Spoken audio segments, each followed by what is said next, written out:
you had asked me this question maybe like 2, 3 years ago, that do you think framing would be a good business? I'd probably tell you no. It all started, from today, 1 frame to 2 frames to 3 frames, and here we are today. We've done over 6,000 frames. Wow. Yeah, and this is just year 2. Welcome to Life Transition with Slim, as I tell my story while mirroring that of others. I have always been very curious about the workings of life. Particularly, people's growth intrigued me a lot. Like, how did you go from being an actress to becoming a full-time IT expert? They always bust my head. I have known Dapo for over 4 years. I have watched him move from being a good photographer to a phenomenal startup founder. How did you do that? You made me believe transitioning is seamless and a simple walk in the park. On the journey of transitioning, today is Dapo. Dapo is a creative director and co-founder of Frame Giddy. Frame Giddy is a custom art and photo framing brand that makes photo framing simple. I spent a day with Dapo and the team at Frame Giddy discussing life before and after his transitioning and a peek into what goes on behind the scenes at Frame Giddy. Yo, brother. Hey. How you doing, man? What's up, man? Good to see you, man. Yep. So can I get started? Yeah, sure, definitely. Okay. After you. I'm all right. What's the regular day like at work? My regular day is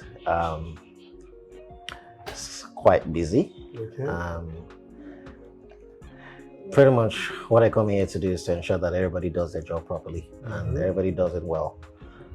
From the guys that are talking to the customers, from the person that's working on the images, creating the invoices, and then the production guys and the quality control, ensuring everything works smoothly, because that's one thing that we take very seriously here. Our level of service has to be, Top notch. exactly. So yeah, we're trying to do something different, or something that not a lot of people are doing. And then we're trying to do it in a different way. So yeah. Okay, that makes sense. Yeah. Like, you're pretty much involved in everything, man. Well, I'm not supposed to, but all hands on deck. And also, I think maybe the reason why this is like this is because this was a bit technical. Oh, okay. Yeah, so we don't usually get orders like this. This is a very, very technical, and we're doing this for Chigoze Obi. Okay. One of the 2021 RX winner. Wow. Yeah. So she's the one outside. Oh, okay. Yeah. So I believe it's for another ArtX exhibition. I said I believe it's for another ArtX exhibition. Exhibition. So that's why we're doing this. It's very complicated, so I have to be there. Otherwise, ordinarily I wouldn't be involved. So this is all done. So after this, what this? After this, Right, and that's when we start assembling everything together. Oh, okay, together. Okay. Yeah.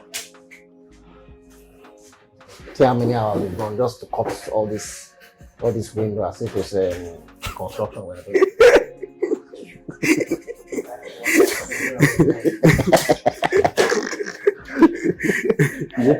Open window anyhow. That's actually the technical term for it. We're opening we're opening matboard windows. Okay. So each one of them is a window. Okay. Okay, that one is for notes, huh? Yeah.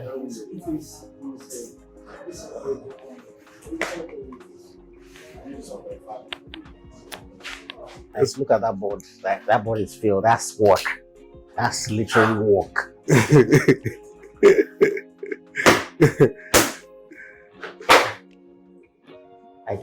I come here and I'm like, I get here like 8, 9, and I just blink. I open my eyes 5 o'clock. 5 o'clock. Boom. But is this kind of like a regular day? How it is like? Yeah, it's just typical day. Wow. Maybe not this hectic, but it's hectic. It's always hectic. 5.5. Okay. The question is, why frames? Like, did you just wake up home and said? To be honest, there's no particular reason why it was just frames. Okay. It just happened. So the fun story that I like to tell people is that I just woke up one morning, I think 2019. Mhm. I woke up one morning and I wanted to put up frames in Mhm. my house, and then the entire process of having to put up those kind of frames Mhm. was very stressful. I had to look for who was going to print it, then I had to look for who was going to frame it in the way that I wanted it to be framed, not the local Where- everyday type of frames that you saw. I wanted it to look like, when you look at modern homes, architectural magazines and all of those things, you see the way, especially for homes, not museums, for homes, you see the way frames are displayed. So I wanted something that looked like that, but it was very difficult to find people in Nigeria, to create something like that. I eventually did, but I had to give a lot of directions. Okay. Like, oh, I wanted it to be done this way, I wanted it to be done that way. Oh, why don't you use this product instead? Why use this kind of frame? Don't use that kind of frame. And Nigerians are they like to be very flashy. Okay. And what I do, I have a particular bias for minimalist, Yeah. things basically. Mhm. So yeah, that was pretty much how it started. And then I eventually got it done. Like I said, it was not easy. I got it done, and I guess I took pictures and decided to post it on Twitter, and that's how So people, started asking, like, people liked it, and I'm like, oh, this is nice and everything. It got a lot of retweets, and then people were like, oh, can you make one for me? And me, I like to think of myself as a sharp guy. Do you understand? So I said, hey, you know what? Why don't just sell this thing? I can easily go and make another one for myself. So I had that set of 6 that I posted on Twitter. I ended up selling it, to somebody, and then and that's how it all started. From today, 1 frame to 2 frames to 3 frames, and here we are today. We've done over 6,000 frames. Wow. Yeah, and this is just year 2. Oh, good. Like, how many deliveries do you make on a day? I don't know about deliveries in a day, but I know that. I don't think that's a good way to quantify it. It's not a good way to quantify it. Let's just say we work on maybe like 500 frames in a month. Oh, wow. That means your story is different from the normal, oh, let me think of an idea, then just kind of like, it comes like, you got a chance and I took it. But to be honest, this is not my first time, running a business, but I had always wanted to run a business basically, because I've always seen myself as a very entrepreneurial type, so photography was there as something that I loved doing and it paid the bills. But deep down, I still wanted that thing, that I could call my own in terms of, a business or something that I was running that I had, a lot of control over. So I guess photography, for instance, was majorly focused on real estate interior photography. Oh, okay. Yeah, so in a way, it's kind of like... Exactly. So that was kind of like a great intersection for me, because I was already doing something that had to do with home decor. And then this is also a component of home decor, because we work with a lot of interior decorators who want us to put up this kind of stuff in the homes that they're working on. So it was just like a perfect fit for me. And I took it, and the good thing is that I'm enjoying what I'm doing. So that's the most important thing. Yeah, because I feel like sometimes we think of an idea, then to execute, there's this fear of, does it make sense? I don't know if you get it. Like, does it make sense? To be honest, if you had asked me this question maybe like 2-3 years ago, that do you think framing would be a good business, I'd probably tell you no. Okay. But we're learning a lot. It is not in terms of the way that we're doing it, it's not a huge industry. There's a lot. It's not yet saturated. The framing, there's a framing market, there's a framing industry in Nigeria. But a lot of it is the old way of doing things. But there's not a lot of modern input into the framing industry, and that's one thing that we're trying to do. Yeah, so you don't have a lot of companies that are you have companies where people are trying to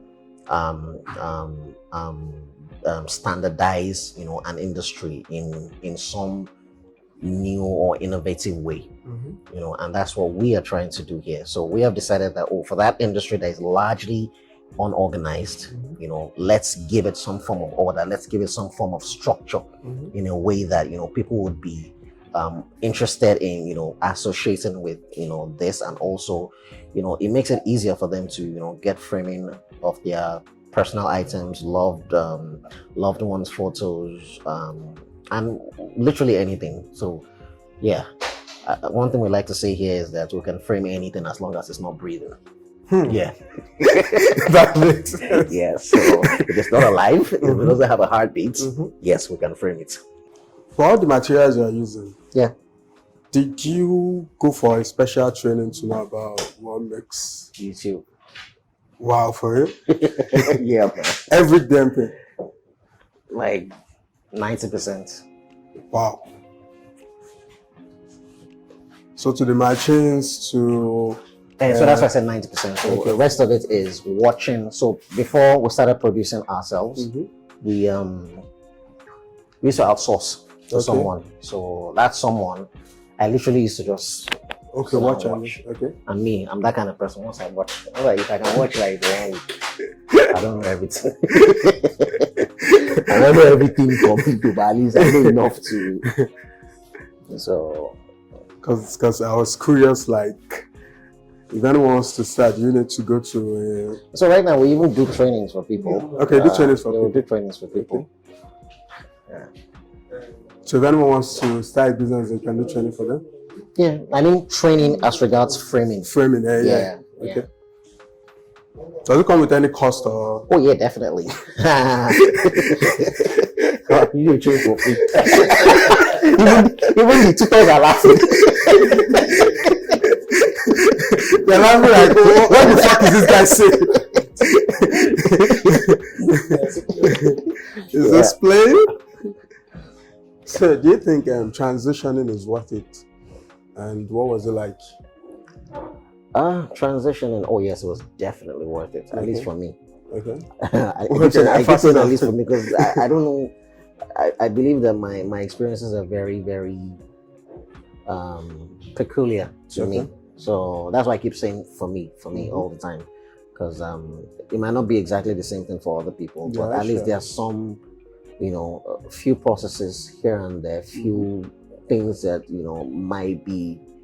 You can pull out a few things that are similar from my experience and other people's experiences. So yeah. Okay. This next one is personal to me. It's I want to split it into two. Okay. Okay. For any beginner photographer, I think one of the issues they face majorly is finding a niche.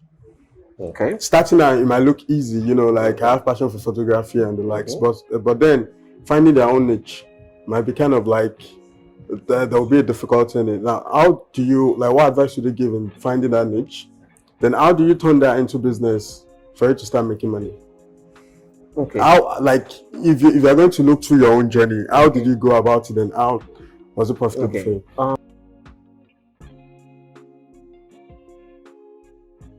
Transitioning for me into photography has not been an easy journey. I thought it would be easy, but it has not been easy. Me trying to find my niche in photography, that is one problem.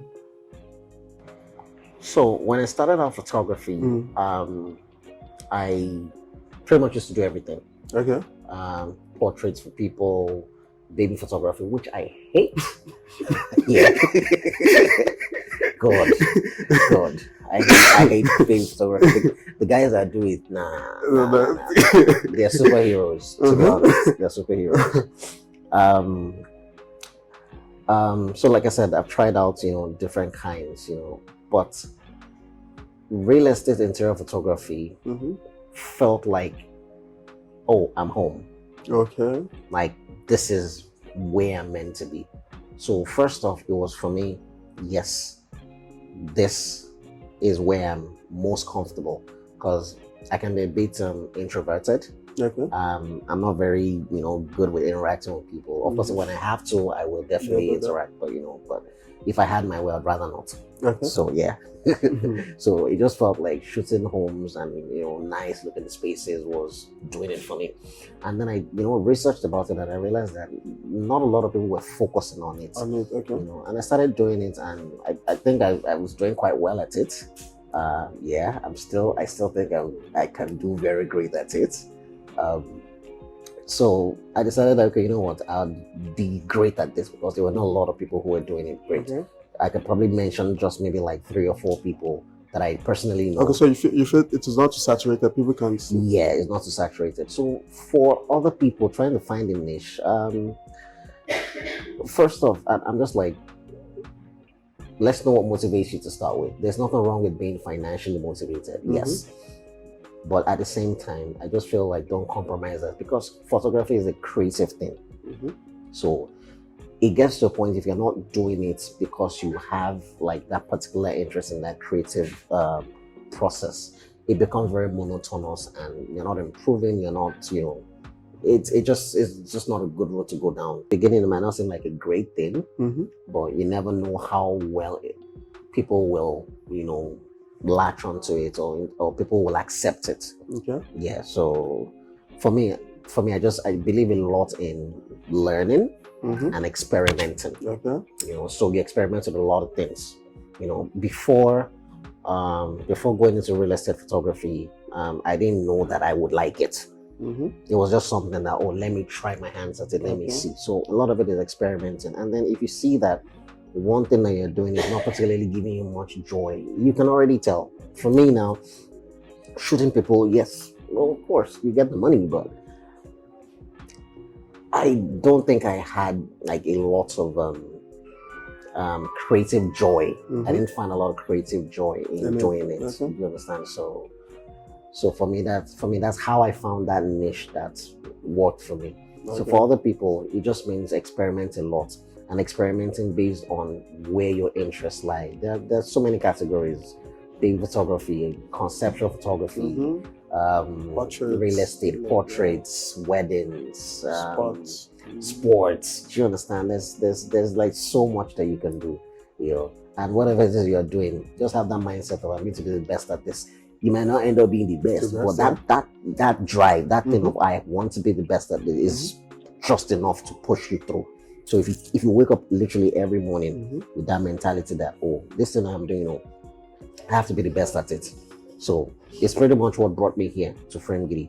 Like framing, I didn't know anything about framing, but now everybody who works here learned the entire process from beginning to the end. Everybody learned it from me. Do you understand? And it's just for me that hunger, that knowledge, that thing from that. Like I wake up every morning. I know people talk about read to get knowledge and everything. I don't have the flair for reading. I used to, but over time But how do you now get more stuff? Okay, yeah. So I listen to a lot of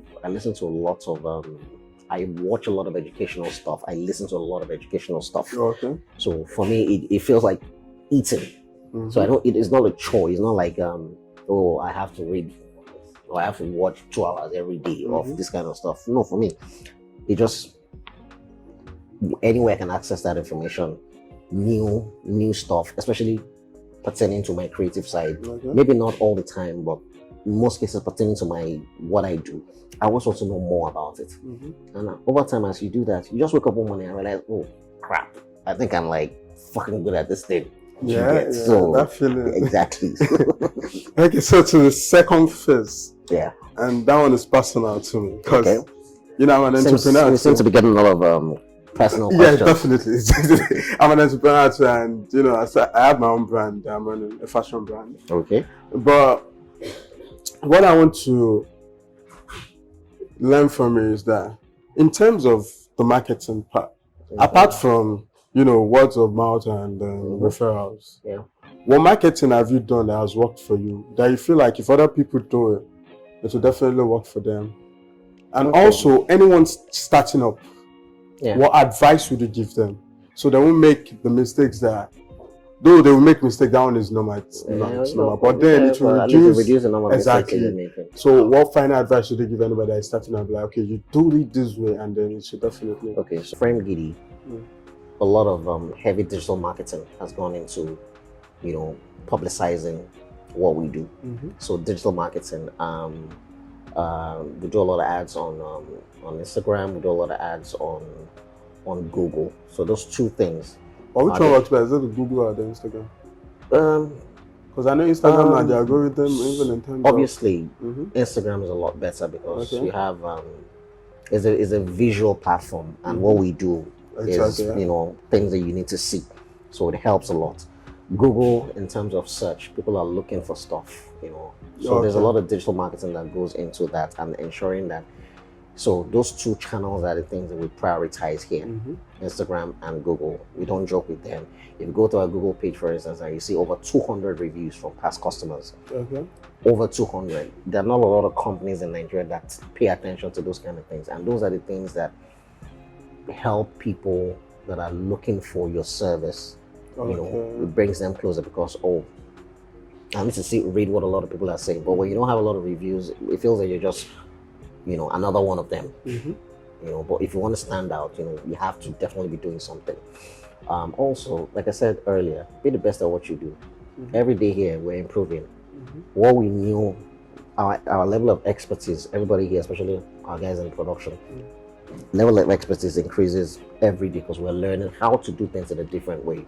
Someone comes in and gives us a very challenging, project to frame. In fact, someone came in once with a half-finished bottle of Coke. Yeah, a half-finished bottle of Coke and wants us to frame it. And we didn't say, oh, no. Yeah, our guys looked at it and were like, we don't know how we're going to do it though. We're going to figure it out. So for me, it's just, so relating to that business side, like I said, digital marketing has helped us a lot. We don't have a sign outside that says, hey, this is Frame Giddy, but we still get tons of people coming here to say they want to frame stuff, and all of that comes from digital marketing. So double down on your digital marketing and also be good at what you do. So when those two things are in sync, the sky is the limit really, at least for your market to start with. I'm still learning. I'm pretty sure that other things are going to come up that will improve all of the things that we're currently doing. So yeah, I think for me that has been it. Okay. So it might seem like a big task. It might seem like a very what I'm about to do is a huge step. But just take it one day at a time. One day at a time. Like, as much as yes, you think far ahead into the future in terms of tackling the issues, just take it one at a time. The biggest companies, they didn't become the biggest companies, in day one. In day one, yeah. Do you understand? Everybody started out small. The biggest companies, you hear of Facebook, Google, they started out in someone's room. Frame Giddy started out in my spare bedroom. Okay. Yeah, that's how Frame Giddy started. I have pictures. I have pictures of how we literally mess up my apartment every day with stuff all over. That was literally how we're doing our production before we moved here. So don't be afraid to start small. Take that step. You don't know give it your all. You don't know what it will be. Do you understand? But at the same time, be sure that you're solving the problem that people want. That's a very key thing. Okay. A lot of mistakes people make is that, I have this great business idea. Oh, it sounds good on paper. One question you need to ask yourself is that, do people really need this thing? Do you understand? Okay. Or are there a lot of options? Are there a lot of alternatives? Is the problem a huge problem? So if you're not solving a problem, it's it might be a bit difficult, to grow whatever endeavor that you're trying to do. When you're solving a problem, might not even be your product. It could be in your service delivery. Okay. Let me give you a very instance now. As a fashion person now, there's this huge thing that people always complain about. Oh, my tailor or my fashion person did not deliver my stuff at the time. Yeah. If you decide that as your business, my service is pretty much the same thing everybody gets. But just that thing of, they know that yes, so these people know the only thing that you know they will deliver at the time they say. Yeah? Do you understand? Just that thing alone, that thing is enough to blow you up because you know it's a problem in the fashion industry because people always complain about it, or the issue of what I got, what I ordered versus what I got. That's not like so. Just know that just know that there's a problem somewhere that you're tackling. The problem peculiar to your industry that you're trying to get into. There's a problem there that you're trying to solve. So that's it. So that's pretty much it. This is going to take me to the last question, which is what is the future for Fem Gidi? Or what's the future plan for Fem Gidi? The future plans for Fem Gidi is pretty much expansion, and also we're trying to get to the point where we enable young entrepreneurs who are creatives to be able to market their stuff as easy as possible, and then we handle all of that end process for them, so they don't have to worry about it. They just focus on the creation itself, and then we bring it to life and ship it to the customers directly. So we want to get to that point where Fem Gidi is the go-to brand, for all of that, and it's not just for Nigeria, all over Africa. So, yeah, that's that. Thank you so much. Yeah. Good one, brother. Yeah. Something I want to ask. Yeah. Finally. Yeah. So when I was doing interview with when I was doing interview with your workers, they said you're a good boss. So I want to confirm. So what's the name? My name is Giazat Oseni. Okay, so what is your role here at Fem Gidi? I'm the operations and admin officer here at Fem Gidi, and basically what I do is for every order that comes in, I deal with their images. So the resizing, the cropping, any adjustment that needs to be done to the images, I do that. Then after that, I make sure that all the orders that come in, I record them in a record sheet. So just for us to have like kind of customer database. So anytime we have promos or stuff like that, we can. What's the name? My name is Abdulaziz. Okay, so what's your role here at Fem Gidi? Fulfillment lead and quality assurance. So what does the job entails? Can you just enlighten us a little bit? I take stock of whatever we need to work on. I also make sure that everything that is going out of there is the same thing and exact thing the customer has requested for. And also we don't have anything that has to do with debts, stain, or dents on whatever we've done. Okay. So prior to this video, I was supposed to ask you what do you like about your boss, Dapo. But then do you like your boss first? Okay, I like my boss. There's no way I work with him and I won't like him. Okay, so what's that one thing that you feel like you like about What I like about my boss is he pushes you to your limits for you to find yourself. Okay. So I think I've learned a lot from him since I got here. Okay, thank you so much.